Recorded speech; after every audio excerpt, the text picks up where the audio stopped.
Exodus chapter 32, the golden calf. When the people saw that Moses delayed to come down from the mountain, the people gathered themselves together to Aaron and said to him, "Up, make us gods who shall go before us.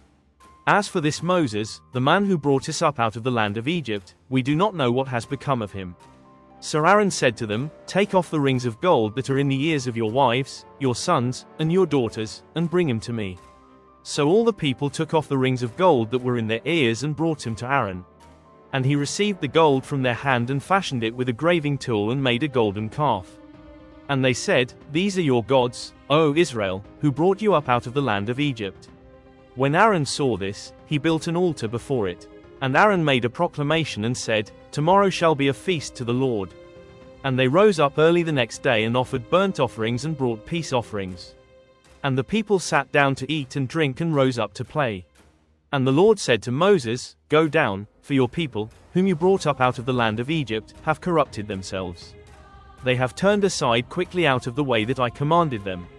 They have made for themselves a golden calf and have worshipped it and sacrificed to it and said, 'These are your gods, O Israel, who brought you up out of the land of Egypt.' And the Lord said to Moses, 'I have seen this people, and behold, it is a stiff-necked people. Now therefore let me alone, that my wrath may burn hot against them and I may consume them, in order that I may make a great nation of you.' But Moses implored the Lord his God and said, 'O Lord, why does your wrath burn hot against your people, whom you have brought out of the land of Egypt with great power and with a mighty hand?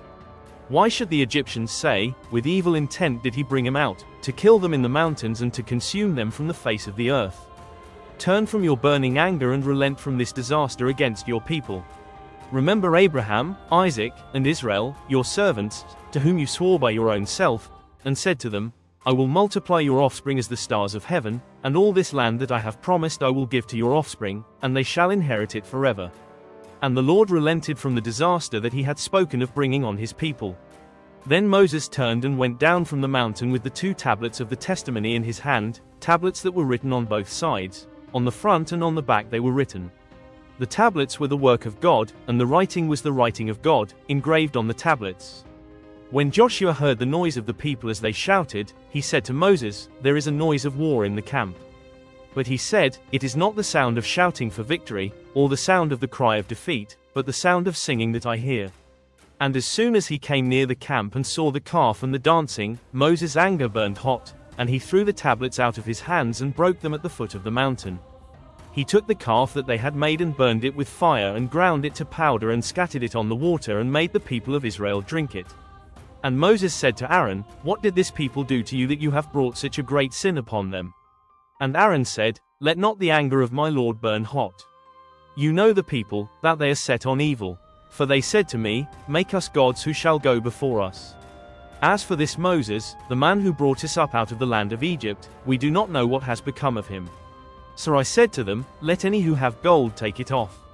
So they gave it to me, and I threw it into the fire, and out came this calf. And when Moses saw that the people had broken loose, for Aaron had let them break loose, to the derision of their enemies, then Moses stood in the gate of the camp and said, 'Who is on the Lord's side? Come to me.' And all the sons of Levi gathered around him. And he said to them, 'Thus says the Lord God of Israel, put your sword on your side each of you, and go to and fro from gate to gate throughout the camp, and each of you kill his brother and his companion and his neighbor.' And the sons of Levi did according to the word of Moses. And that day about 3,000 men of the people fell. And Moses said, 'Today you have been ordained for the service of the Lord, each one at the cost of his son and of his brother, so that he might bestow a blessing upon you this day.' The next day Moses said to the people, 'You have sinned a great sin. And now I will go up to the Lord, perhaps I can make atonement for your sin.' So Moses returned to the Lord and said, 'Alas, this people has sinned a great sin. They have made for themselves gods of gold. But now, if you will forgive their sin, but if not, please blot me out of your book that you have written.' But the Lord said to Moses, 'Whoever has sinned against me, I will blot out of my book. But now go, lead the people to the place about which I have spoken to you. Behold, my angel shall go before you. Nevertheless, in the day when I visit, I will visit their sin upon them.' Then the Lord sent a plague on the people, because they made the calf, the one that Aaron made." Exodus chapter 33, the command to leave Sinai. The Lord said to Moses, "Depart. Go up from here, you and the people whom you have brought up out of the land of Egypt, to the land of which I swore to Abraham, Isaac, and Jacob, saying, to your offspring I will give it.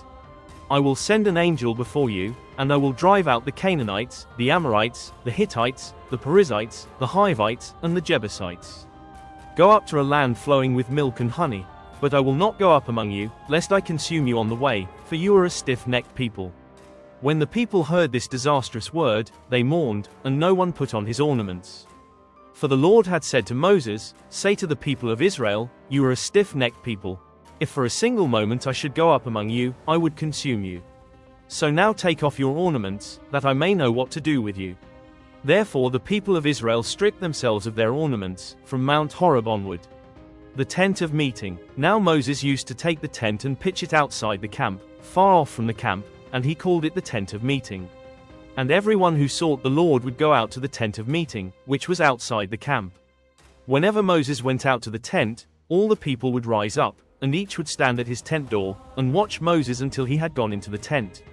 When Moses entered the tent, the pillar of cloud would descend and stand at the entrance of the tent, and the Lord would speak with Moses. And when all the people saw the pillar of cloud standing at the entrance of the tent, all the people would rise up and worship, each at his tent door. Thus the Lord used to speak to Moses face to face, as a man speaks to his friend. When Moses turned again into the camp, his assistant Joshua the son of Nun, a young man, would not depart from the tent. Moses' intercession. Moses said to the Lord, see, you say to me, bring up this people, but you have not let me know whom you will send with me. Yet you have said, I know you by name, and you have also found favor in my sight. Now therefore, if I have found favor in your sight, please show me now your ways, that I may know you in order to find favor in your sight. Consider too that this nation is your people. And he said, my presence will go with you, and I will give you rest. And he said to him, if your presence will not go with me, do not bring us up from here. For how shall it be known that I have found favor in your sight, I and your people? Is it not in your going with us, so that we are distinct, I and your people, from every other people on the face of the earth? And the Lord said to Moses, this very thing that you have spoken I will do, for you have found favor in my sight, and I know you by name. Moses said, please show me your glory. And he said, I will make all my goodness pass before you and will proclaim before you my name, the Lord. And I will be gracious to whom I will be gracious, and will show mercy on whom I will show mercy. But, he said, you cannot see my face, for man shall not see me and live. And the Lord said, behold, there is a place by me where you shall stand on the rock, and while my glory passes by I will put you in a cleft of the rock, and I will cover you with my hand until I have passed by.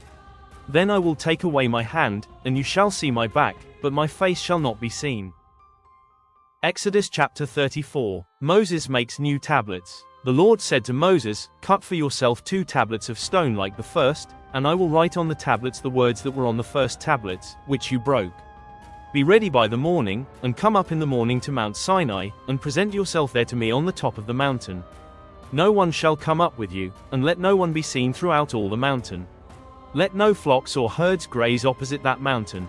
So Moses cut 2 tablets of stone like the first.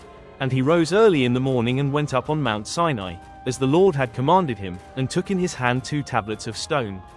The Lord descended in the cloud and stood with him there, and proclaimed the name of the Lord. The Lord passed before him and proclaimed, the Lord, a God merciful and gracious, slow to anger, and abounding in steadfast love and faithfulness, keeping steadfast love for thousands, forgiving iniquity and transgression and sin, but who will by no means clear the guilty, visiting the iniquity of the fathers on the children and the children's children, to the 3rd and the 4th generation. And Moses quickly bowed his head toward the earth and worshipped. And he said, if now I have found favor in your sight, O Lord, please let the Lord go in the midst of us, for it is a stiff-necked people, and pardon our iniquity and our sin, and take us for your inheritance. The covenant renewed. And he said, behold, I am making a covenant. Before all your people I will do marvels, such as have not been created in all the earth or in any nation. And all the people among whom you are shall see the work of the Lord, for it is an awesome thing that I will do with you. Observe what I command you this day. Behold, I will drive out before you the Amorites, the Canaanites, the Hittites, the Perizzites, the Hivites, and the Jebusites. Take care, lest you make a covenant with the inhabitants of the land to which you go, lest it become a snare in your midst. You shall tear down their altars and break their pillars and cut down their Asherim. For you shall worship no other God, for the Lord, whose name is jealous, is a jealous God. Lest you make a covenant with the inhabitants of the land, and when they whore after their gods and sacrifice to their gods and you are invited, you eat of his sacrifice, and you take of their daughters for your sons, and their daughters whore after their gods and make your sons whore after their gods. You shall not make for yourself any gods of cast metal. You shall keep the feast of unleavened bread. 7 days you shall eat unleavened bread, as I commanded you, at the time appointed in the month Abib, for in the month Abib you came out from Egypt. All that open the womb are mine, all your male livestock, the firstborn of cow and sheep. The firstborn of a donkey you shall redeem with a lamb, or if you will not redeem it you shall break its neck. All the firstborn of your sons you shall redeem, and none shall appear before me empty-handed. 6 days you shall work, but on the 7th day you shall rest. In plowing time and in harvest you shall rest. You shall observe the feast of weeks, the firstfruits of wheat harvest, and the feast of ingathering at the year's end. 3 times in the year shall all your males appear before the Lord God, the God of Israel. For I will cast out nations before you and enlarge your borders. No one shall covet your land, when you go up to appear before the Lord your God 3 times in the year. You shall not offer the blood of my sacrifice with anything leavened, or let the sacrifice of the feast of the Passover remain until the morning. The best of the firstfruits of your ground you shall bring to the house of the Lord your God. You shall not boil a young goat in its mother's milk. And the Lord said to Moses, Write these words, for in accordance with these words I have made a covenant with you and with Israel. So he was there with the Lord 40 days and 40 nights. He neither ate bread nor drank water. And he wrote on the tablets the words of the covenant, the 10 commandments. The shining face of Moses. When Moses came down from Mount Sinai, with the 2 tablets of the testimony in his hand as he came down from the mountain, Moses did not know that the skin of his face shone because he had been talking with God. Aaron and all the people of Israel saw Moses, and behold, the skin of his face shone, and they were afraid to come near him. But Moses called to them, and Aaron and all the leaders of the congregation returned to him, and Moses talked with them. Afterward all the people of Israel came near, and he commanded them all that the Lord had spoken with him in Mount Sinai. And when Moses had finished speaking with them, he put a veil over his face.